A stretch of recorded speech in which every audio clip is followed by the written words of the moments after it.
Eu me lembro do cheiro do café passado às 5 da manhã, como se fosse hoje. Aquele aroma grosso de coador de pano, misturado com o bafo de terra molhada que vinha da rua, porque tinha chovido durante a madrugada. E em Carmo das Pedras, quando chove de noite, a terra fica vermelha e úmida por um bom tempo, igual sangue que não seca. Eu tinha 26 anos e ainda não entendia direito por que a minha vida era daquele jeito. Não é que eu reclamasse muito, não. Era mais uma sensação de que eu estava no lugar certo fazendo a coisa certa, mas que alguma coisa, em algum canto, ainda estava faltando. Não sabia o quê. E não sabia que antes do final daquele ano eu ia descobrir. O bairro onde eu morava se chamava Bairro dos Coqueiros, mas não tinha um coqueiro sequer por lá. O nome veio de uma época que ninguém mais lembrava, de um tempo em que a cidade era menor e as histórias eram mais simples. As casas eram grudadas umas nas outras, com janelas de madeira pintadas de verde ou azul desbotado, varanda de ferro, muro baixo onde a grama sempre crescia torta. A minha era a terceira da rua, com a porta laranja que meu pai tinha pintado antes de ir embora, e que eu nunca tive coragem de mudar. Parecia que mudar a cor da porta era apagar ele, sabe? Então deixei laranja. Tinha gente no bairro que achava feia. Eu achava a coisa mais bonita do mundo. Trabalhava no Mercadinho 3 Estrelas, que ficava a uns 15 minutos a pé da minha casa, logo depois do cruzamento da escola. Era um mercadinho pequeno, desses de bairro mesmo, com prateleira de madeira, cheiro de sabão em pó misturado com cebola e um ventilador de teto que fazia barulho de helicóptero, mas nunca resfriava nada. Eu entrava às 6 e saía às 18, de segunda a sábado. Nos dias de muito movimento, véspera de fim de semana, ou quando chegava repasse do benefício, eu ficava até às 19, 19h30, conferindo caixa e arrumando o que tinha sobrado de qualquer jeito nas prateleiras. Ganhava pouco, mas ganhava. Pagava o aluguel, comprava comida, ajudava minha mãe quando precisava. Era o suficiente para mim. Mas a história que eu preciso contar não começa no mercadinho. Começa na casa do lado da minha. Especificamente, na porta de madeira escura, com uma tramela enferrujada que ficava sempre fechada. E no velho que morava lá dentro e que todo mundo no bairro chamava de Seu Velho. Eu nunca soube o nome verdadeiro dele. Perguntei uma vez para Dona Zefa, que morava na esquina e sabia de tudo, e ela disse que o nome era Antônio, mas que fazia tanto tempo que ninguém usava que ela mesma tinha esquecido como soava. Seu Velho era o nome que tinha ficado. Ele tinha uns 70 e poucos anos, cabelo branco e ralo, pele de quem passou a vida inteira debaixo do sol, e os olhos daquele tom de castanho desbotado que às vezes parece cinza dependendo da luz. Morava sozinho numa casa que parecia menor por dentro do que era por fora, com um sofá velho coberto por uma manta de crochê, uma mesa de madeira com 2 cadeiras que balançavam e uma televisão de tubo que ficava em cima de um banquinho de madeira no canto da sala. Não tinha visita. Não recebia ninguém. Não falava com os vizinhos além de um aceno de cabeça quando se encontravam na rua. A Dona Zefa dizia que ele tinha chegado no bairro uns 15 anos atrás, vindo de não sei onde, sem contar nada para ninguém. Pagava o aluguel em dia, não fazia barulho, não dava trabalho. Era como se ele existisse apenas para ocupar espaço, sem deixar marca nenhuma. Eu comecei a prestar atenção nele por acidente. Foi numa terça-feira de julho, quando o frio apertou de verdade. E em Carmo das Pedras, julho pode ser bruto, com aquela geada fina de madrugada que gruda na grama e faz a gente acordar com os pés gelados mesmo dentro de casa. Eu estava voltando do mercado com uma sacola de compras. Já era quase 7 da noite e o céu estava fechando para outra chuva. Passei na frente da casa dele e vi pela fresta da janela a luz apagada. Casa escura, porta fechada, nada. E eu pensei, ele está aí dentro com esse frio todo sem jantar. Não sei por que aquilo me bateu tão forte. Talvez porque minha avó tinha morado sozinha no fim da vida e eu sempre tive o arrependimento de não ter ido mais vezes. Talvez porque eu mesma já passei fome quando tinha uns 18 anos e minha mãe estava no hospital e o dinheiro tinha acabado antes do mês. Seja lá o que foi, eu entrei em casa, coloquei arroz para cozinhar, friei um ovo, peguei um pedaço de queijo que tinha na geladeira e bati na porta dele. Demorou. Bati de novo. Mais tempo ainda. Quando ele abriu, estava com um olhar desconfiado, como quem não esperava que ninguém batesse na porta, a essa hora do dia, nem a qualquer hora. Boa noite, seu velho. Eu sou sua vizinha, da casa da Porta Laranja. Fiz arroz sobrando e pensei no senhor. Eu disse isso com naturalidade, como se fosse a coisa mais normal do mundo. Ele ficou me olhando por um tempo que pareceu longo, com aquela expressão difícil de decifrar. Depois abriu mais a porta e pegou o prato sem falar uma palavra. Eu fui embora. No dia seguinte, quando eu ia para o mercado de manhã cedo, o prato estava do lado de fora da porta, limpo e empilhado com a colher em cima. Nenhum bilhete, nenhum obrigado, nem nada. Só o prato limpo. E eu, que podia ter levado aquilo como falta de educação ou ingratidão, não levei. Levei como sinal de que ele tinha comido. E isso foi suficiente para mim. Assim começou o que os vizinhos logo passaram a chamar de a neura da Lena. Eu me chamo Marlene, mas desde criança todo mundo me chama de Lena. Minha mãe dizia que o nome Marlene era bonito demais para ser usado no dia a dia. Então ficou Lena. Todo dia eu levava um prato para o seu velho. Não era sempre arroz, às vezes era feijão com couve, às vezes era uma sopa de legumes que eu fazia no domingo e dividia. Era o que eu tinha. Nunca foi muito, mas era constante, e eu acho que a constância vale mais do que a fartura quando você está acostumado a não receber nada. Os vizinhos não gostavam muito disso. Dona Zefa foi a primeira a falar. Veio me dar uma consultazinha enquanto eu varria a calçada numa manhã de agosto. Lena, você está perdendo seu tempo com esse velho esquisito. Ele não fala com ninguém. Deve ter algum problema. Você tem que se cuidar, menina. E eu respondi da mesma forma que respondia sempre. Ninguém deve passar fome tendo vizinho do lado, Dona Zefa. Ela sacudiu a cabeça como quem acha que está perdendo tempo e foi embora. Depois disso, foi o Vanderlei do outro lado da rua que me perguntou por que eu bancava a assistente social de alguém que não pedia nada. Depois foi a Cristina da padaria que disse que eu ia acabar me arrependendo. E assim foi indo, um falando uma coisa, outro falando outra, e eu continuando a fazer o que eu achava certo, porque no fundo era o que eu sabia fazer. O seu velho, por sua parte, continuava em silêncio. Pegava o prato, fechava a tramela, devolvia de manhã. Nunca sorria, nunca convidava para entrar, nunca perguntava nada. Era uma relação estranha, sem palavras, feita só de gesto. O meu de levar, o dele de receber. Até que no terceiro mês, alguma coisa mudou. Eu tinha chegado numa tarde de sábado, mais cedo do que de costume, porque o mercadinho tinha fechado mais cedo naquele dia. Problemas com a entrega do fornecedor, o dono mandou todo mundo embora ao meio-dia. Bati na porta com o prato na mão como sempre, mas dessa vez, quando o seu velho abriu, estava diferente. Estava com a mão no peito e a respiração um pouco ofegante. Os olhos, que às vezes pareciam cinza, estavam mais vermelhos do que nunca.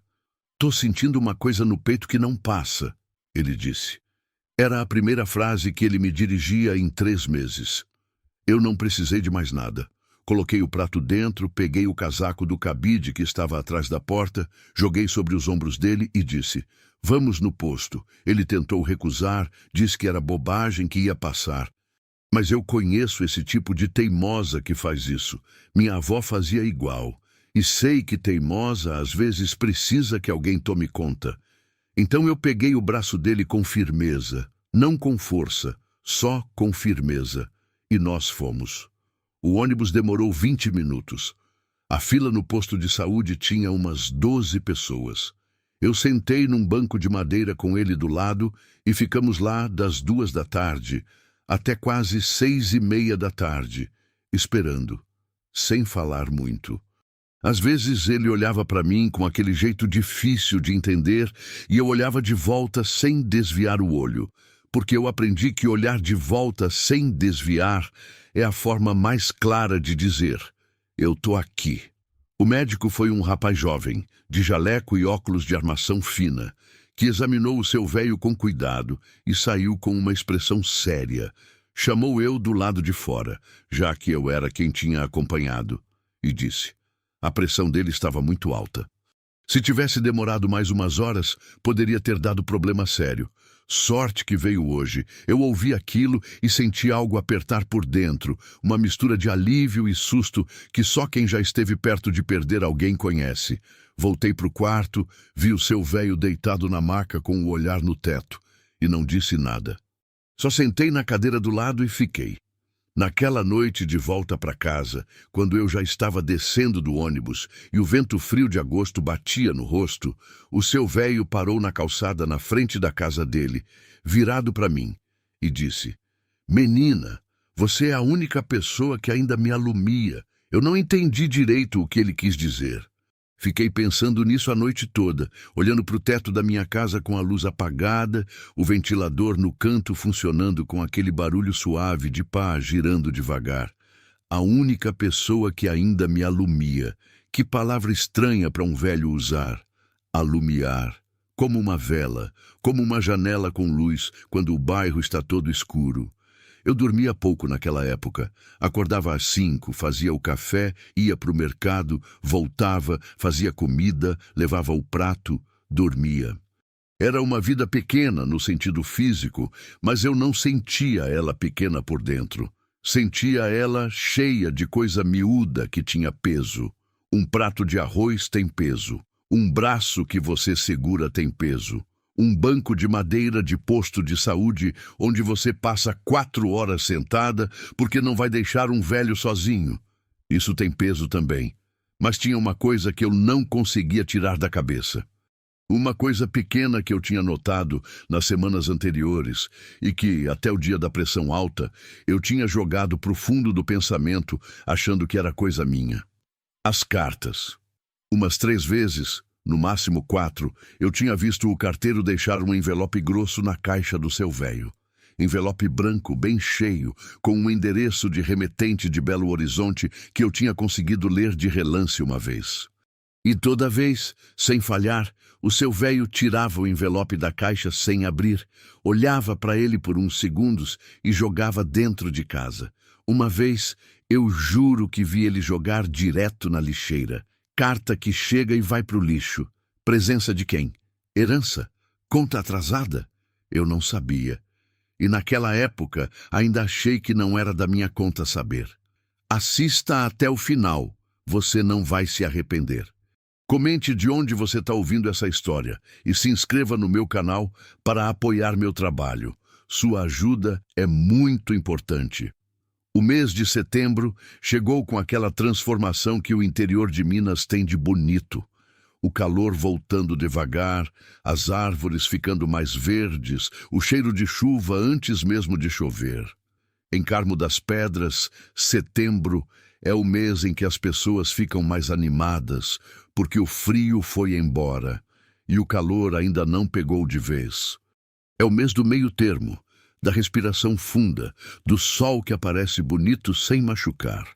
Eu estava arrumando a calçada numa tarde daquelas quando o carro apareceu. Não era um carro qualquer. Era um carro zero, daqueles escuros e silenciosos que fazem mais barulho de inexistência do que de motor. Entrou devagar no beco, passou pela minha porta e parou bem na frente da casa do seu véio. Ficou parado um bom tempo, uns 10 minutos talvez, sem sair ninguém. Eu fui varrendo a calçada devagar, sem fazer escândalo, mas sem tirar o olho. Então a porta do carro abriu e saiu um homem. Jovem, talvez uns 30 e poucos anos, bem vestido de um jeito que não era exibido, mas era caro. Calça de corte reto, camisa de botão, sapato de couro que reluzia na luz da tarde. Tinha um porte de quem estava acostumado a entrar em lugares sem precisar se apresentar. Queixo erguido, olhar direto, passo firme, bateu na porta do seu véio com força. 3 batidas secas. A tramela demorou. Depois abriu.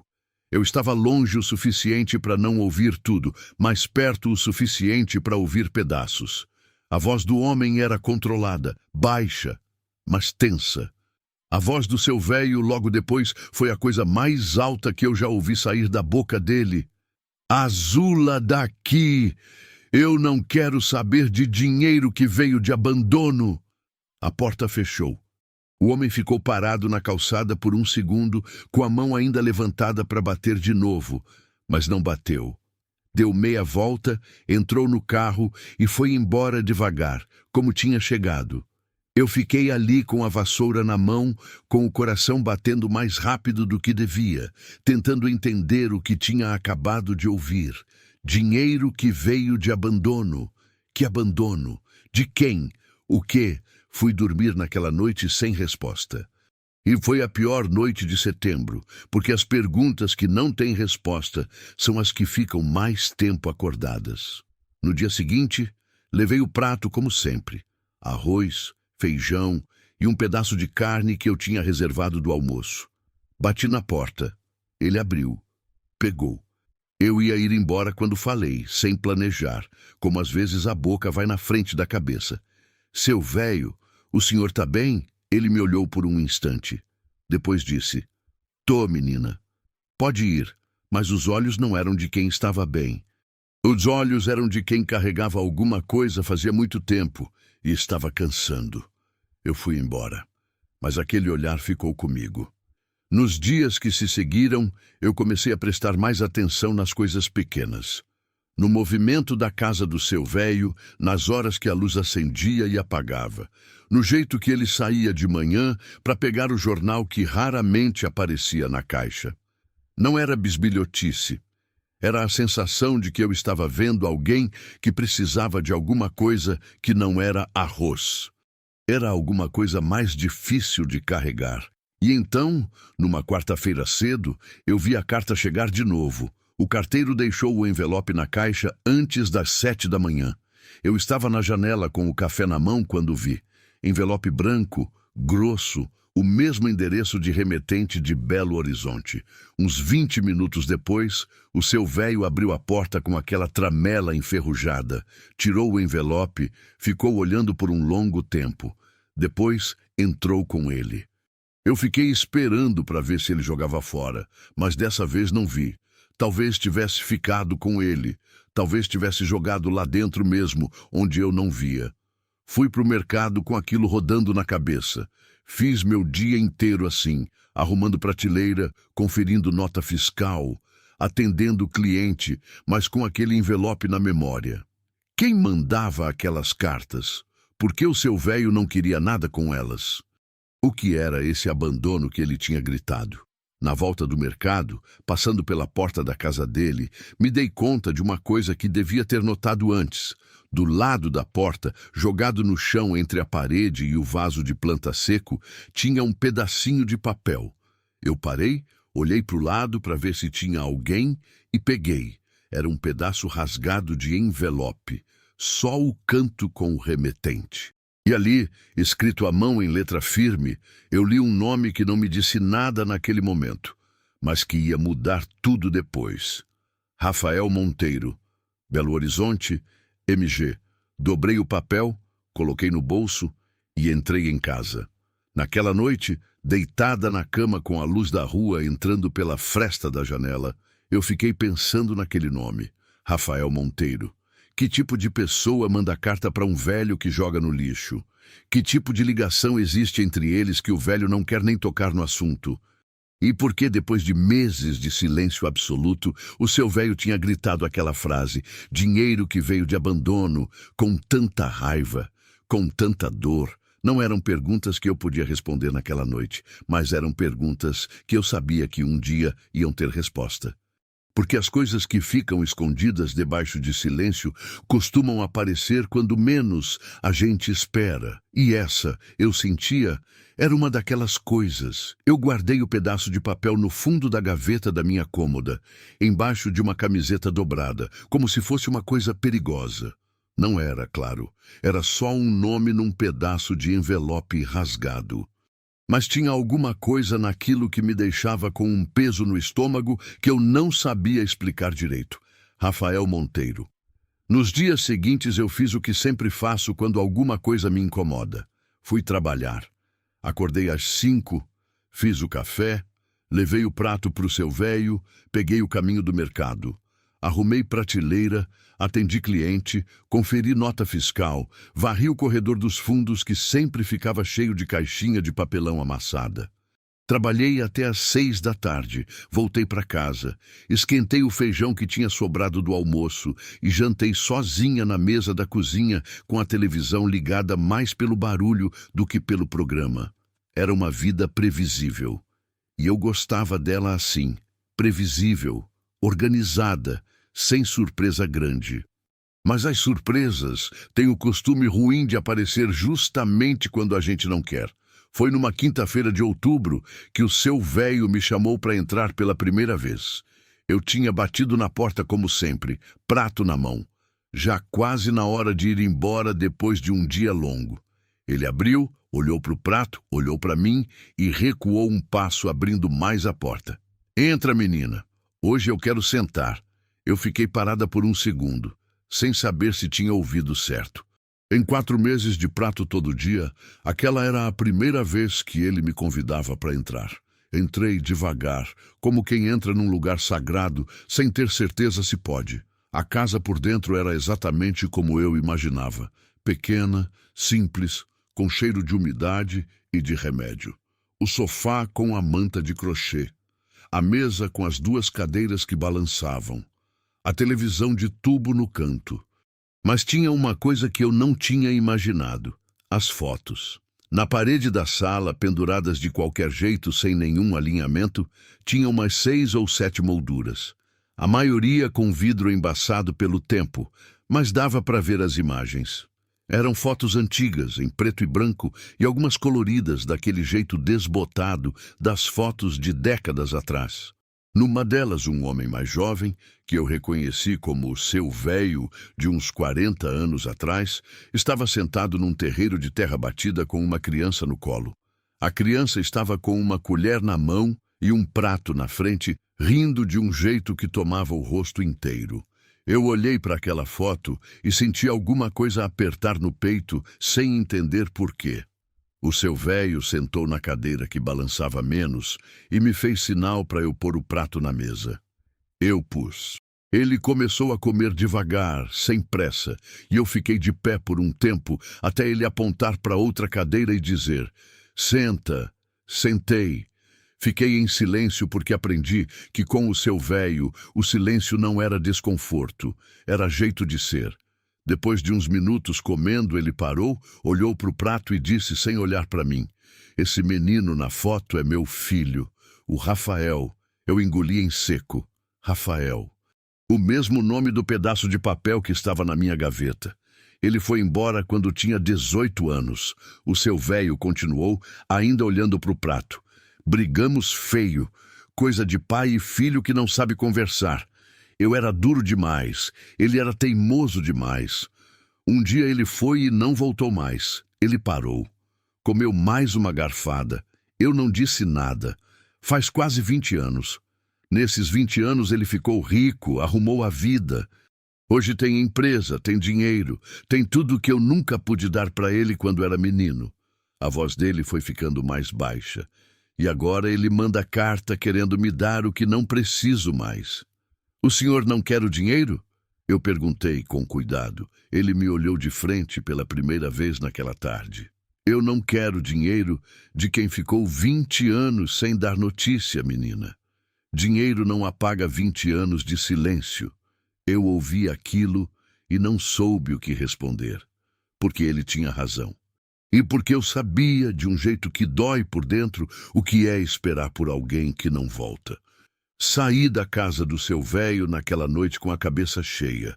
Entrei em casa, sentei na beira da cama, peguei o pedaço de papel da gaveta e fiquei olhando para o nome. Rafael Monteiro. Filho que foi embora. Pai que ficou. 20 anos de carta não aberta. 20 anos de tramela fechada. Eu não dormi bem naquela noite. Fiquei pensando em como duas pessoas podiam ficar tanto tempo assim, separadas por uma briga que nenhuma das duas esqueceu, carregando cada uma o peso da ausência do outro sem conseguir dar o primeiro passo. Pensei no meu próprio pai, que tinha ido embora quando eu tinha 12 anos e que eu não via fazia mais de 10. Pensei na porta laranja que eu nunca pintei de outra cor. Às vezes a gente fica segurando as coisas por tanto tempo que esquece que está segurando. No dia seguinte, no mercado, eu estava reabastecendo a prateleira de arroz quando o meu chefe, o seu Geraldo, chegou com um papel na mão e uma expressão que eu não gostei. Seu Geraldo tinha uns 50 e tantos anos, barriga de cerveja, cabelo pouco e voz grossa. Era um homem de poucas palavras, mas quando falava, era direto. Chegou até mim, dobrou o papel na mão e disse: Lena, você sabe que eu gosto do seu trabalho, né? Esse tipo de começo de frase nunca termina bem. Eu larguei o pacote de arroz devagar e me virei para ele. Sei, seu Geraldo. O que foi? O dono mandou um comunicado. Tá vindo uma auditoria da matriz no mês que vem. Disseram que vão revisar o quadro de funcionários, ver o que tá sobrando. Eu não posso prometer nada. Eu fiquei olhando para ele por um segundo. O senhor está me dizendo que posso perder o emprego? Ele desviou o olho. Tô dizendo que pode ter corte, não sei quem, mas quero que você saiba antes. Fui para casa naquela tarde com aquilo pesando. Emprego era a única coisa que eu tinha de certo. Era o que pagava o aluguel, a conta de luz, a comida, o remédio da minha mãe quando precisava. Sem ele, eu não tinha onde me apoiar. Sentei na varanda da minha casa, olhei para o beco vazio da tarde e respirei fundo. Lá na casa do lado, a tramela do seu velho estava fechada como sempre. Mas eu sabia que lá dentro tinha um velho que estava carregando um peso que eu ainda não entendia por completo. E eu estava começando a entender que o meu peso e o peso dele, de algum jeito que eu ainda não via, estavam ligados. Outubro foi passando com aquela lentidão de mês que parece não acabar. O calor foi chegando de vez, daquele jeito mineiro de interior que não pede licença. Sol a pino desde cedo, calçada quente que queima o pé de chinelo, ar parado que não mexe nem quando tem vento. O bairro dos Coqueiros ficava ainda mais quieto nessa época. As pessoas preferindo ficar dentro de casa ou na sombra da varanda do que circular na rua no meio do dia. Eu continuei levando o prato.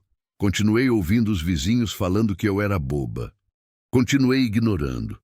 Mas alguma coisa tinha mudado depois daquela tarde em que o seu velho me contou sobre o filho.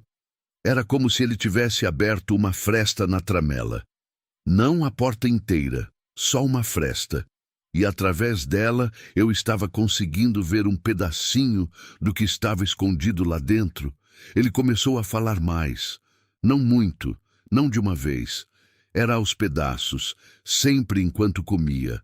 Sempre sem me olhar diretamente.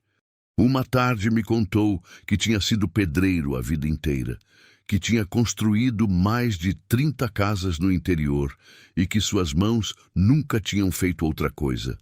Outra tarde me contou que a mãe do Rafael tinha ido embora quando o menino era pequeno, deixando os dois sozinhos, e que ele tinha criado o filho do jeito que sabia, com trabalho, com pouca conversa e muita exigência.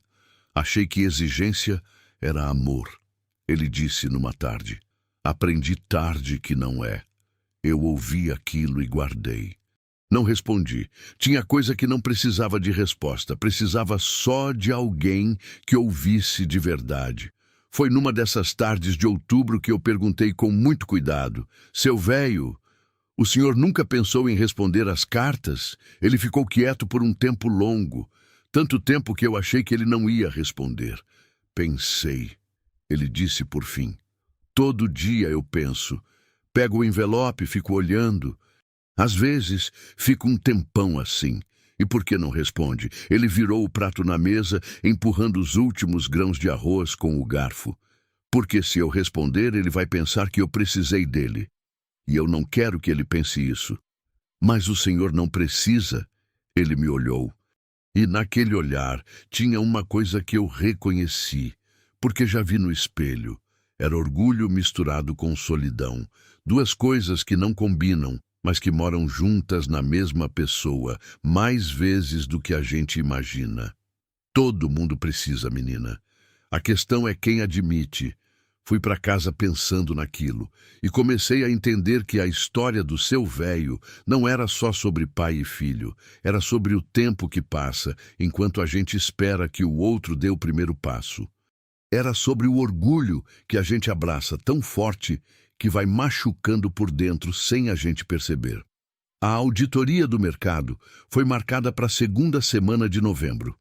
Seu Geraldo me avisou com antecedência e eu passei os dias antes tentando trabalhar ainda melhor do que já trabalhava, chegando mais cedo, saindo mais tarde, fazendo o que não era minha obrigação sem reclamar. Não porque eu fosse ingênua achando que isso ia me salvar, mas porque era o que eu sabia fazer quando estava com medo, trabalhar mais.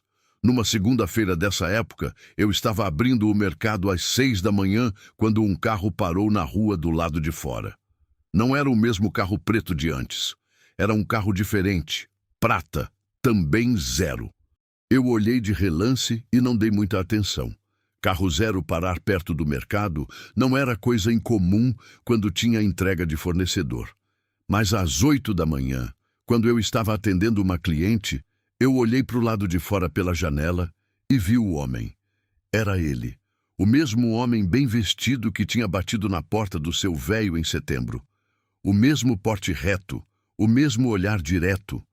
Estava do lado de fora, olhando para o mercado com uma expressão que eu não soube ler de longe.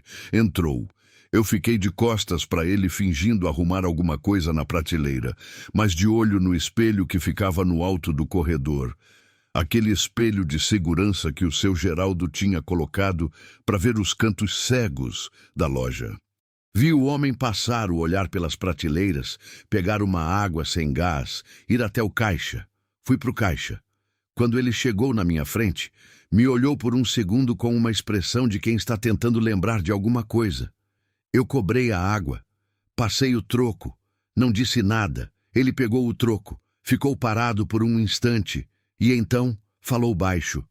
Você é a moça que mora do lado do Sr. Antônio, não é? O nome me pegou de surpresa. Antônio. O nome verdadeiro do seu velho, que eu tinha quase esquecido. Sou, eu disse devagar. Ele me olhou por um segundo mais longo do que o normal para uma conversa de caixa de mercado. Depois virou e foi embora sem mais nada. Eu fiquei ali com as mãos em cima do caixa, com o coração batendo mais forte do que precisava, tentando entender o que tinha acabado de acontecer. Ele sabia quem eu era, sabia onde eu trabalhava. E tinha vindo até aqui de propósito. A pergunta era, por quê? Naquela semana, eu fiz uma coisa que nunca tinha feito antes. Perguntei para o seu Geraldo quem era o dono do Três Estrelas. Seu Geraldo me olhou com uma cara estranha. Por que você está perguntando isso agora? Curiosidades, eu disse. Nunca perguntei antes. Ele pensou por um segundo. O mercado faz parte de uma rede pequena. Uns 4 ou 5 mercadinhos na região, todos do mesmo grupo. A matriz fica em Belo Horizonte. O dono eu nunca vi pessoalmente. Trato só com o gerente regional. Qual o nome do dono? Seu Geraldo franziu a testa. Por que isso importa, Lena? Importa, seu Geraldo. Qual o nome?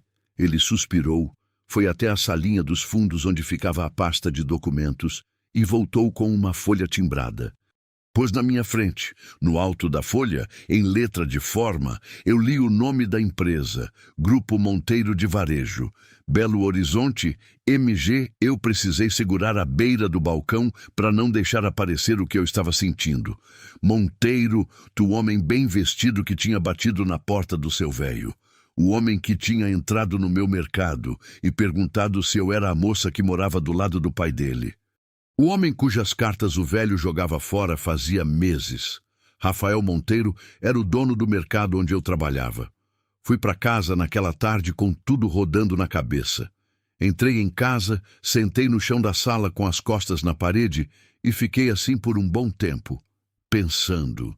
Eu tinha passado meses levando arroz para o pai de um homem que, sem eu saber, era meu patrão. Um homem que morava em Belo Horizonte, dono de empresa, sem falar com o pai, fazia quase 20 anos.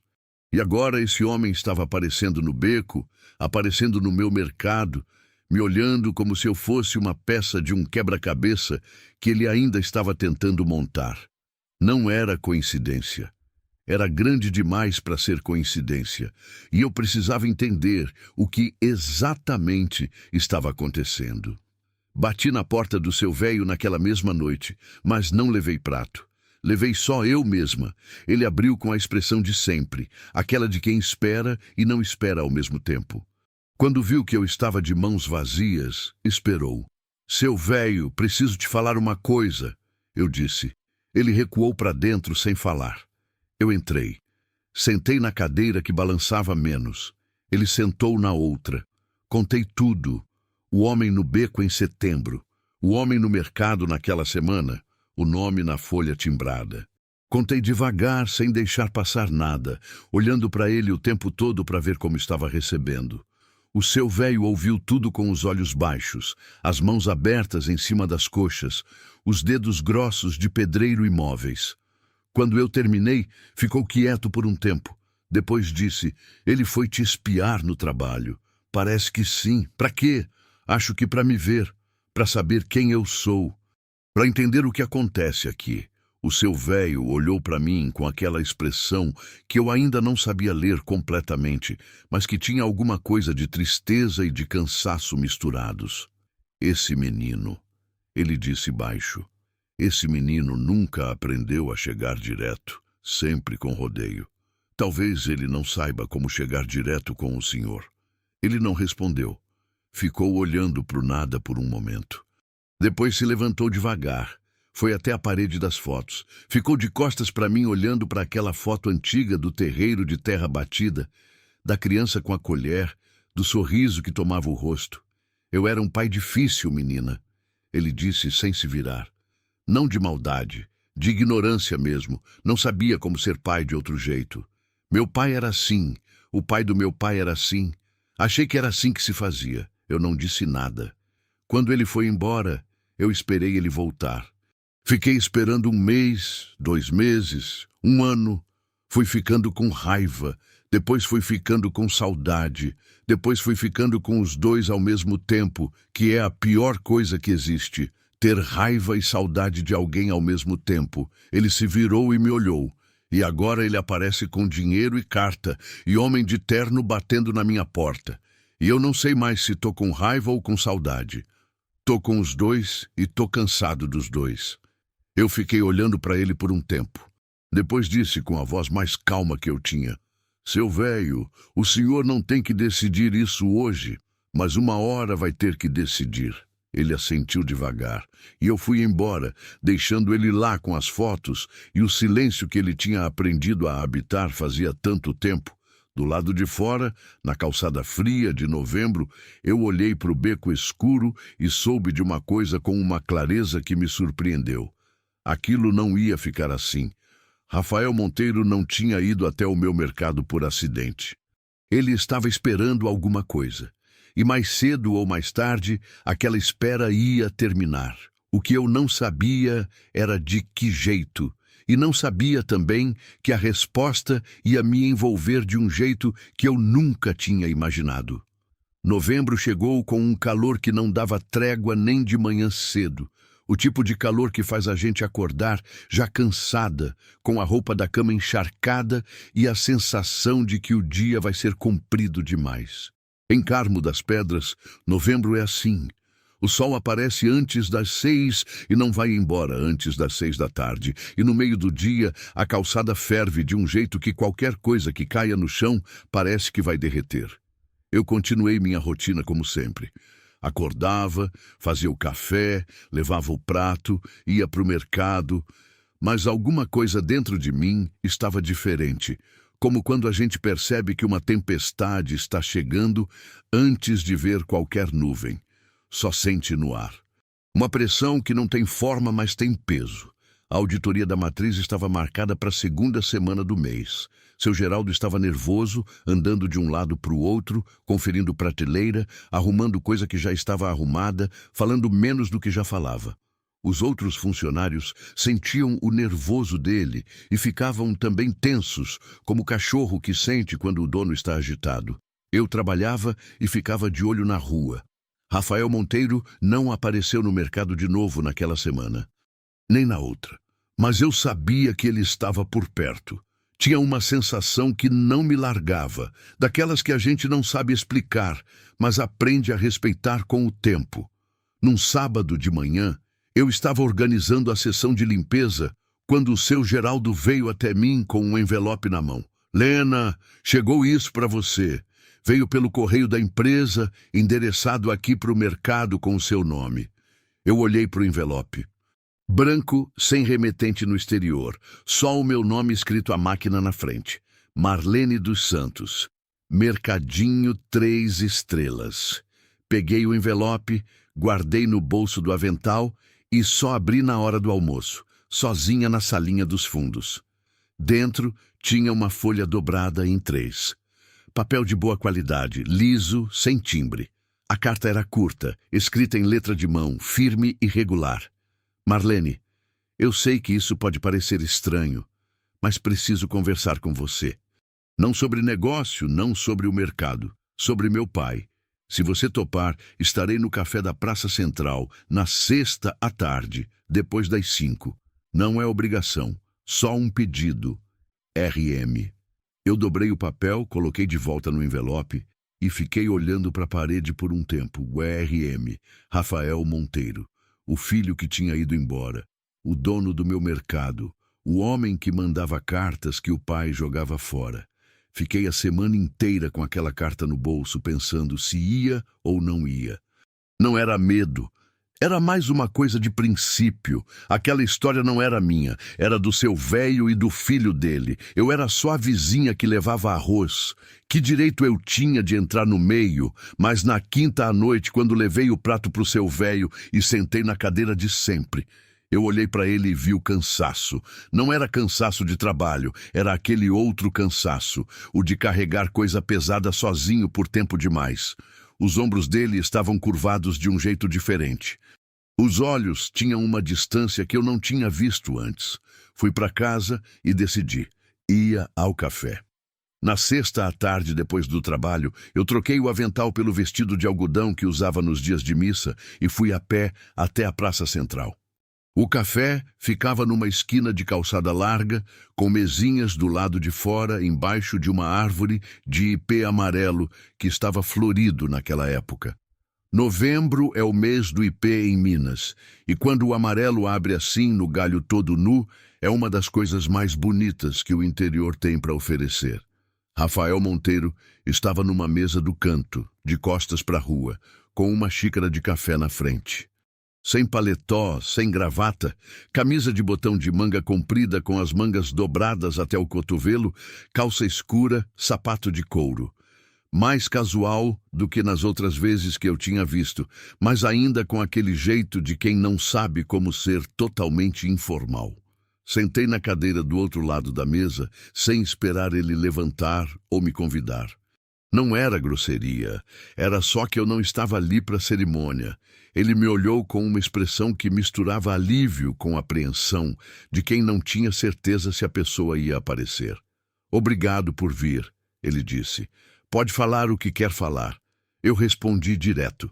Ele ficou me olhando por um segundo, como se estivesse recalibrando a expectativa. Depois, encostou os cotovelos na mesa e disse: Eu soube que você cuida do meu pai faz meses. Que leva comida todo dia, que levou ele no posto quando ele ficou mal. Eu precisava saber quem era você. Sou sua funcionária, pelo que descobri. Ele teve uma expressão que podia ser vergonha ou desconforto ou os dois. E isso foi sem querer. A rede de mercados é grande o suficiente que eu não conheço cada funcionário pessoalmente. Quando fiquei sabendo que o mercado do Beco ficava perto da casa do meu pai, já tinha você lá trabalhando fazia tempo. Tá bem. E o que o senhor queria falar? Ele respirou fundo. Eu quero voltar. Quero falar com ele de verdade. Mas toda vez que eu apareço, ele fecha a porta.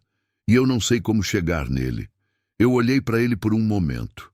Era a primeira vez que eu via aquele homem de porte firme e olhar direto parecer perdido. E tem uma coisa nessa imagem, de alguém forte que está perdido, que mexe com a gente de um jeito que poucos outros mexem. Por que o senhor foi embora? Eu perguntei. Ele baixou o olhar para a xícara. Briga de pai e filho. Ele era duro. Eu era novo e cheio de raiva.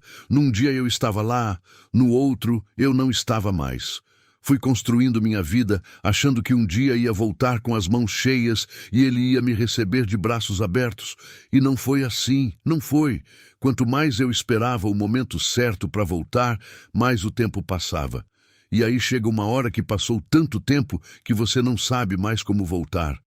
Qualquer coisa que você faz parece insuficiente, então fica parado. Eu ouvi aquilo e soube que era verdade. Não porque era uma história bonita, era uma história que eu reconhecia. Era a história de gente que ama, mas não sabe como dizer, que quer, mas não sabe como pedir, que espera pelo momento perfeito sem entender que o momento perfeito não existe. Ele fala de você, sabe? Eu disse. Não muito. Mas fala. Rafael levantou o olhar. Fala coisas duras? Ele perguntou, e eu ouvi na voz dele o menino que um dia foi, não o empresário que virou. Fala coisas de quem sofreu, que não é a mesma coisa que coisa dura. Ele ficou quieto. Seu pai não é um homem que sabe como ser mole. Eu continuei.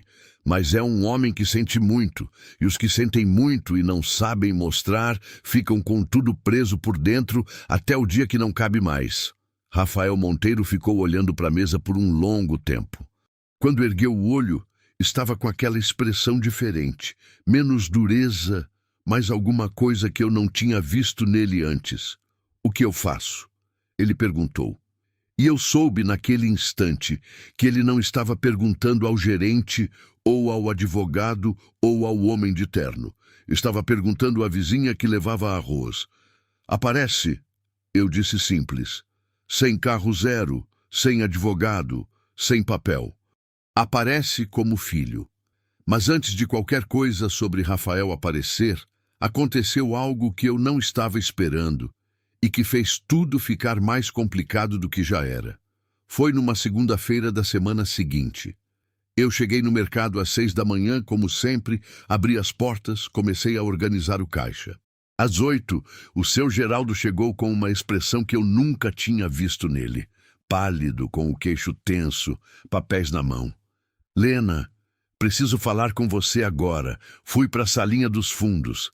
Ele fechou a porta, pôs os papéis na mesa e disse: a auditoria adiantou, vai ser hoje à tarde, e trouxeram uma lista de funcionários que vão ser dispensados. Seu nome está na lista. Eu ouvi aquilo como se estivesse ouvindo de longe. Meu nome na lista. Dispensa. Hoje. Certeza? Eu perguntei. Tô olhando para o papel agora, Lena. Tô com pena de você, porque você é a melhor funcionária que eu tenho. Mas a decisão veio de cima, da matriz. Eu não tenho o que fazer. Eu fiquei olhando para o papel. Via as letras, mas não estava processando. Meu nome, dispensa. Depois de quase 4 anos de trabalho sem faltar, sem atrasar, sem reclamar de horas extra, nem de função que não era minha. Posso ir embora mais cedo hoje? Eu perguntei. Seu Geraldo assentiu, com aquele olhar de quem não sabe o que dizer. Saí do mercado às 9 da manhã com o sol já forte. Caminhei até em casa devagar. Entrei, sentei na mesa da cozinha e fiquei olhando para a parede. O emprego que eu tinha, o aluguel que ia pagar, a comida que ia comprar, o remédio da minha mãe quando precisasse. Tudo que eu tinha construído sozinha, com as próprias mãos, ao longo de 4 anos. E agora? Não chorei. Não foi por orgulho, não. Foi porque o susto ainda era grande demais para virar choro. Ficou seco por dentro, aquele tipo de vazio que não tem lágrima suficiente para preencher. Naquela tarde, quando fui levar o prato para o seu véio, ele percebeu que alguma coisa estava diferente antes mesmo de eu falar. Me olhou de um jeito diferente quando abriu a porta. Me deixou entrar sem eu pedir. Pôs o prato na mesa e ficou de pé, olhando para mim. O que foi, menina? Contei. Não tinha motivo para esconder. Contei do papel, do nome na lista, da dispensa. Contei com a voz firme, porque era como eu sabia fazer. Segurar a voz mesmo quando o peito não está. O seu véio ouviu tudo. Ficou parado por um momento depois que eu terminei. Depois disse devagar. Isso tem cara de coisa que não foi por acaso. Eu olhei para ele. O que o senhor quer dizer? Quero dizer que quando Rafael aparece por aqui e na mesma semana você perde o emprego, isso não cheira a coincidência. Eu precisei de um segundo para entender o que ele estava dizendo. E quando entendi, senti alguma coisa esquentar por dentro. Não raiva ainda, mas o começo dela. O senhor acha que foi ele? Não sei. Mas sei que o menino tem o costume de mexer nas coisas sem avisar ninguém. Faz isso desde pequeno. Achava que resolver era melhor do que conversar. Eu fui para casa naquela noite com aquele pensamento grudado. Será que tinha sido Rafael? Será que ele tinha me dispensado de propósito para me colocar em alguma posição, para me pressionar, para me usar de alguma forma na história com o pai? Ou era coincidência mesmo, parte da auditoria que não tinha nada a ver com ele pessoalmente? Não sabia. E não saber era a pior parte. Mandei uma mensagem para o número de contato que Rafael tinha deixado no café. Tinha me dado um cartão simples, só o número, sem cargo nem título. Preciso falar com o senhor. Amanhã, no mesmo café, mesma hora. A resposta demorou uns 10 minutos. Veio só, estarei lá.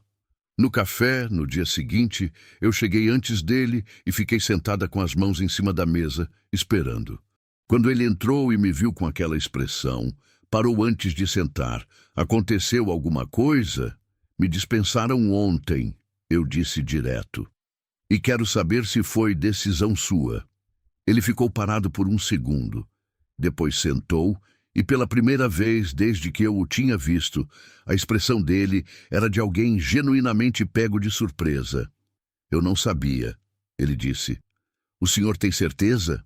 Tenho. Eu não acompanho dispensas individuais dos mercados.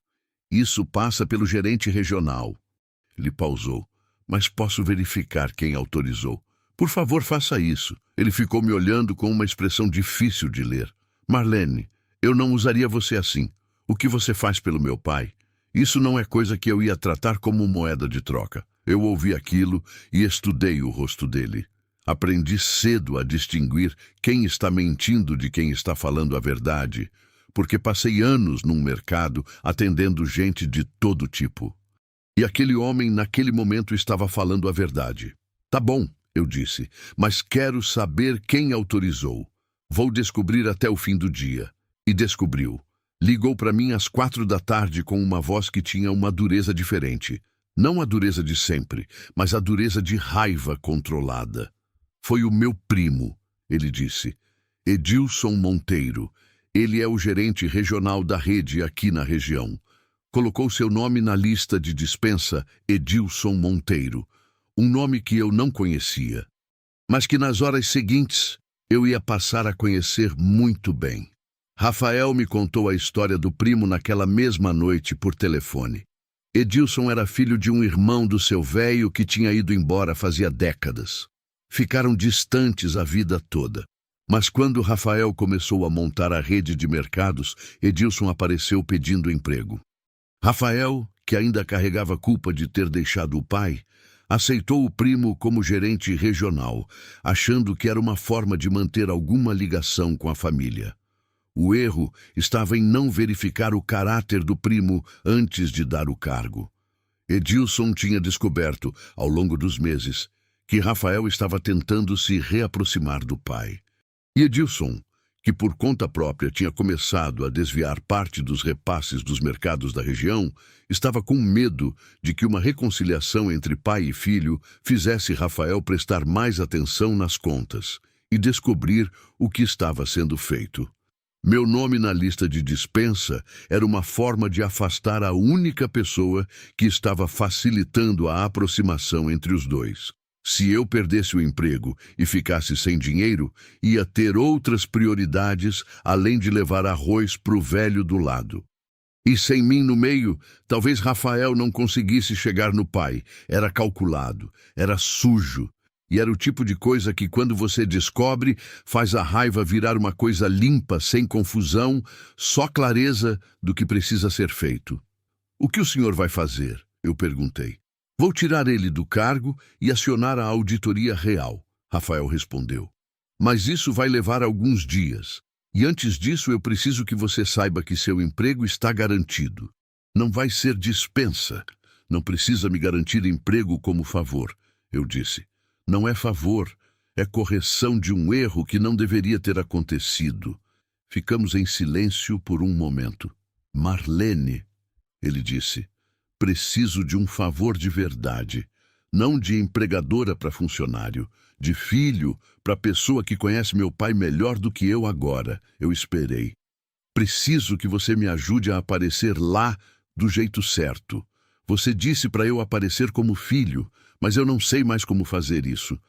Faz tanto tempo que eu não sou filho de ninguém que esqueci como é." Eu ouvi aquilo e senti alguma coisa se mexer por dentro. Aquela parte que a gente guarda escondida, de quando a gente também foi criança e também precisou de alguém que chegasse do jeito certo. "Eu vou junto com o senhor", eu disse, "mas a conversa é de vocês dois. Eu só abro a porta." Marcamos para uma tarde de sábado no fim de novembro, com o sol já inclinando para a tarde e o calor um pouco mais suave. Eu cheguei na porta do seu velho antes de Rafael, como combinado. Bati, ele abriu, me viu sem prato e ficou com uma expressão de interrogação. "Tem alguém que quer te ver, seu velho?" eu disse. E eu pedi para ele vir. O seu velho ficou rígido, sabia quem era antes mesmo de ver. "Menina." "Eu sei", eu disse, "mas o senhor mesmo me falou que está cansado de carregar. Hoje o senhor não precisa carregar sozinho." Ele ficou olhando para mim por um momento longo. Depois virou o olhar para o fim do beco. Rafael estava vindo a pé, sem carro, sem terno, calça jeans, camiseta simples, tênis, com as mãos no bolso e um passo que era firme, mas tinha alguma coisa de hesitação que só aparecia se a gente olhasse com atenção. Parou na calçada na frente da porta. Pai e filho se olharam no meio da tarde de novembro, com o sol batendo de lado e os vizinhos, que sempre sabem de tudo antes da hora, espiando pela janela sem vergonha nenhuma. Nenhum dos dois falou. O silêncio durou um tempo que pareceu longo demais. Então eu entrei em casa, fui para a cozinha, peguei a panela de arroz que tinha feito mais cedo e botei no fogo para esquentar. Peguei 3 pratos, 3 colheres, 3 copos d'água. Quando voltei para a sala, os dois estavam sentados. O seu velho na cadeira que balançava menos, Rafael na outra, os dois olhando para o chão sem falar. Mas estavam sentados no mesmo cômodo. E isso, depois de 20 anos, já era alguma coisa. Eu pus os pratos na mesa, servi o arroz, sentei na ponta da mesa e disse simples: "Vamos comer que está ficando frio." O seu velho deu uma risada, pequena, curta, do tipo que parece que vai acabar logo, mas não acaba. Rafael olhou para o pai como se estivesse vendo alguma coisa que não via fazia muito tempo. E os dois, devagar, pegaram a colher. Não foi uma conversa fácil, não foi uma conversa de cinema, com frase bonita e lágrima na hora certa. Foi uma conversa difícil, com silêncio no meio, com voz que quebrou em 2 momentos, com palavra que saiu errada antes de sair certa. O seu velho disse coisas que tinham raiva misturada com saudade. Rafael disse coisas que tinham culpa misturada com orgulho. E eu fiquei na minha cadeira, comendo o arroz devagar, presente sem ser o centro. Às vezes, a gente precisa de uma terceira pessoa na sala não para falar, mas para lembrar as outras duas que dá para continuar. No fim daquela tarde, quando o sol já tinha sumido e a luz da cozinha iluminava a sala de um jeito amarelado e quente, o seu velho estava com os olhos vermelhos, mas com a postura diferente. Aquele peso que eu tinha notado nos ombros dele estava menor. Não tinha ido embora, porque 20 anos não somem numa tarde, mas estava menor. Rafael ficou até quase 8 da noite. Quando foi embora, parou na porta, virou para o pai e disse: "Posso voltar no fim de semana que vem?" O seu velho demorou 1 segundo. Depois disse: "Pode." Rafael assentiu. Olhou para mim com uma expressão que não precisava de palavras. Saiu. Eu fiquei ajudando o seu velho a guardar os pratos. Ele ficou em silêncio por um tempo, lavando a louça devagar com as mãos grandes de pedreiro, e então disse, sem se virar: "Menina, você tem noção do que fez hoje?" "Fiz arroz", eu disse. Ele soltou uma risada baixa. "Fez mais do que arroz." "Só abri a porta, seu velho." A conversa foi de vocês. Ele ficou quieto por mais um momento. Depois secou as mãos no pano de prato e disse: "Tem uma coisa que eu preciso te contar. Sobre o Edilson, eu parei. Não é só o desvio do dinheiro nos mercados." Ele disse: "Tem um imóvel, um terreno que é meu, que ficou no meu nome de uma compra que eu fiz quando ainda trabalhava, faz uns 20 e tantos anos. Eu esqueci que tinha. Estava tão entorpecido que mal sabia das minhas próprias coisas." O Edilson encontrou o documento. Foi até o cartório com uma procuração que eu assinei sem saber o que era. Disse que era papel de médico e tentou transferir para ele. Eu olhei para ele. "E conseguiu?" "Ainda não." O cartório segurou porque faltava uma assinatura. "Mas se eu não fizer nada rápido, ele vai achar um jeito." Aquilo caiu diferente. Não era só dinheiro de empresa, era chão, terra. Coisa que o velho tinha juntado com as próprias mãos durante anos de trabalho pesado, e que alguém estava tentando tirar dele, se aproveitando de que ele não estava mais com a cabeça boa para ler papel. "O Rafael sabe disso?" eu perguntei. "Não. Fui descobrir essa semana quando um homem do cartório me ligou perguntando sobre a procuração. Fiquei com vergonha de contar para o Rafael logo que a gente tinha se sentado para conversar pela primeira vez em 20 anos. "O senhor precisa contar para ele", eu disse firme. "Isso é importante demais." Ele assentiu devagar. "Eu sei. Só precisava contar para você primeiro. Eu entendi aquilo. Às vezes a gente precisa contar para alguém de confiança antes de ter coragem de contar para quem precisa ouvir." Na semana seguinte, Rafael soube do terreno. A reação dele foi exatamente o que eu esperava de um homem que tinha construído a vida inteira baseado em resolver problema. Foi direto, ligou para o setor jurídico da empresa, acionou um advogado e, em menos de 3 dias, tinha um processo aberto no cartório travando qualquer movimentação no documento.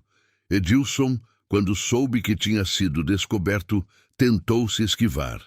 Disse que tinha agido de boa fé, que o tio tinha pedido para ele cuidar das coisas, que tinha mal entendido. Mas os documentos eram claros, e a procuração tinha irregularidade que um advogado viu em 10 minutos de análise. Foi demitido do cargo na rede no final de novembro, e o terreno ficou bloqueado de qualquer transferência. O seu velho não ficou com raiva. Ou ficou, mas de um jeito calmo, daquele tipo de raiva que passa rápido quando a pessoa já está cansada demais de carregar emoção. Ficou principalmente aliviado. Aliviado de que alguém tinha chegado a tempo. Aliviado de que o filho tinha chegado a tempo. E eu, no meio de tudo isso, recuperei meu emprego.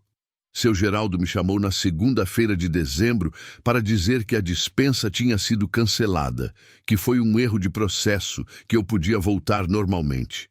Eu voltei. Arrumei a prateleira, conferi o caixa, varri o corredor dos fundos. A vida voltou ao que era. Mas alguma coisa tinha mudado. E eu sabia disso. Dezembro chegou com aquele cheiro de festa que o interior de Minas tem de bonito. Enfeite de Natal nas janelas, cheiro de biscoito de polvilho saindo das casas, as crianças brincando na rua até mais tarde porque as férias tinham começado.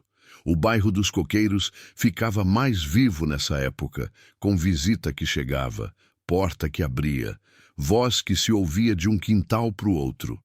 Rafael voltou no fim de semana seguinte. E no fim de semana depois, e no outro. Cada visita era diferente da anterior, mais fácil, mais longa, com menos silêncio e mais palavra.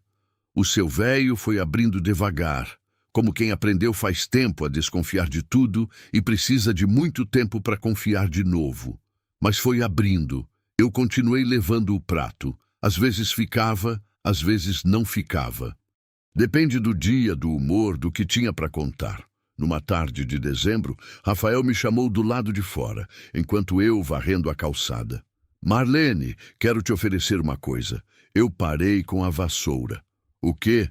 Tenho uma vaga de supervisora na rede, 2 mercados para acompanhar, salário melhor, horário um pouco diferente. Não é obrigação. Mas você tem perfil para isso, e eu ficaria tranquilo em saber que tem uma pessoa como você, num cargo assim. Eu fiquei olhando para ele. Por que está me oferecendo isso? Porque você merece. Não porque você cuidou do meu pai. Porque você é boa no que faz. Eu pensei por um momento. Posso pensar? Pode. Fui varrer o resto da calçada com aquilo na cabeça. Era mais dinheiro. Era reconhecimento. Era uma porta que eu nunca imaginei que ia se abrir. Mas eu precisava ter certeza de que estava aceitando pela razão certa. Naquela noite, sentada na varanda da minha casa com um copo de limonada, eu pensei na minha vida, no emprego pequeno que eu tinha construído, na porta laranja que nunca pintei de outra cor, no prato de arroz que eu levava todo dia para um velho que não pedia nada. Pensei em como as coisas mais importantes que me aconteceram naquele ano não tinham sido planejadas. Tinham acontecido porque eu fiz o que achava certo, sem esperar retorno, sem calcular resultado. E o retorno veio de um jeito que eu nunca teria imaginado. No dia seguinte falei com Rafael. Aceito, mas quero que fique claro que meu trabalho não tem nada a ver com sua relação com seu pai. Isso é separado. Completamente. Ele disse, e eu acreditei nele. O Natal daquele ano foi o primeiro em muitos anos que o seu véio não passou sozinho. Rafael chegou numa tarde de 24 com uma sacola de compras. Não era coisa cara, era coisa simples, as que o pai gostava. Queijo, goiabada, biscoito de polvilho, um frango caipira que tinha comprado na feira cedo da manhã. Eu fui convidada também. Sentei na mesma mesa das cadeiras que balançavam, com a mesma manta de crochê no sofá, com a televisão de tubo ainda no canto. Rafael cozinhou. Mal, diga-se de passagem, com o seu véio reclamando do tempero e eu tentando não rir. E os 3 comemos juntos numa tarde que tinha um calor leve e um vento que entrava pela janela entreaberta. Não foi uma tarde perfeita. Teve momento difícil, palavra que saiu errada, silêncio que durou mais do que devia. Mas foi uma tarde real, e coisa real vale mais do que coisa perfeita. Na hora que eu fui embora, o seu véio me segurou pelo braço na porta. Estava com os olhos brilhando de um jeito que eu nunca tinha visto nele.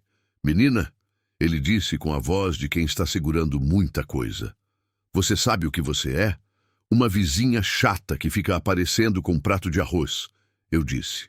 Ele deu aquela risada curta e baixa. Você é o que alumia, ele disse. Igual eu falei uma vez. Só que agora eu sei o que quis dizer. Eu sorri. Apertei a mão dele. E fui embora pela calçada com o sol de fim de tarde batendo na porta laranja da minha casa. A porta que eu nunca pintei de outra cor, que ficou laranja porque era o que meu pai tinha deixado, que era feia para todo mundo e para mim era a coisa mais bonita do mundo. Entrei em casa, fiz café no coador de pano, sentei à mesa da cozinha e pela primeira vez em muito tempo a sensação que eu tinha nome. Não era de que faltava alguma coisa. Era de que estava chegando, devagar, sem alarde, sem pressa, como tudo que vale a pena, como arroz que cozinha no tempo certo.